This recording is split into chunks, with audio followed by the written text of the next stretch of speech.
of the reform of the 70s and 80s who has said that. He also made this point in the article.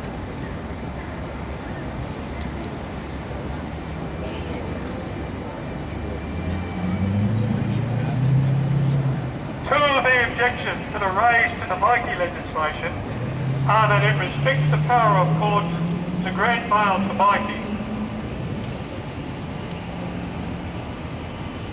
who are charged with those refused bail, remanded in custody until they are tried and perhaps acquitted, and requires courts to impose grossly disproportionate sentences in some circumstances, an additional 25 years imprisonment on Mikeys who are convicted.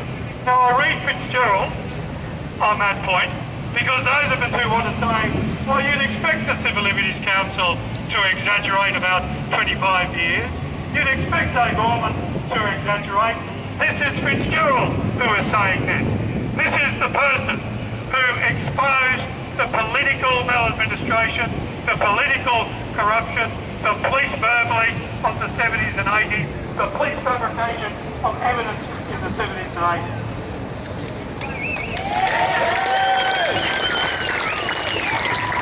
He went on to say, worse, Mikeys remanded in custody pending trial who might be acquitted, and Mikeys who've been convicted and sentenced to long terms of imprisonment can be routinely locked in their cells in solitary confinement for 22 hours a day based on untested information supplied by police to corrective services.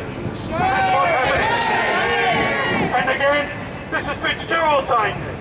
They can be routinely locked in their cells in solitary confinement for 22 hours a day based on untested, and I stress, untested police information. This is an absolute bloody disgrace.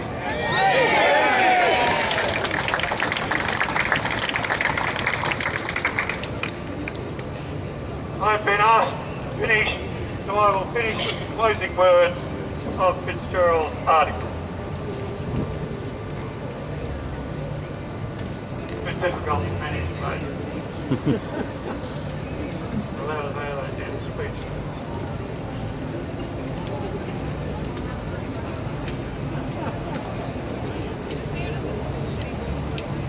Fitzgerald finished his article last week reminding us of the necessity to not forget history. He said, in a well-known poem, Martin Niemöller, a German Lutheran pastor and theologian who the Nazis imprisoned in concentration camps from 1937 to 1945, succinctly summarised the bleakness of popular complacency in the face of injustice to others. And Fitzgerald went on to say, Pastor Niemöller reminds us that in the face of oppression, remember this. First they came for the socialists, and I did not speak out because I was not a socialist. Then they came for the trade unionists, and I did not speak out because I was not a trade unionist. Then they came for the Jews, and I did not speak out because I was not a Jew. Then they came for me, and there was no one left to speak for me.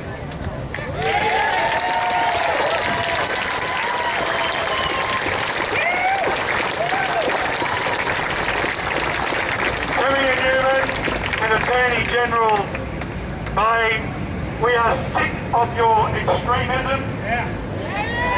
We are sick of your attacks on judges. We are sick of your obscenely draconian Mikey legislation. If you say you're going to repeal it in 3 years' time, repeal it now.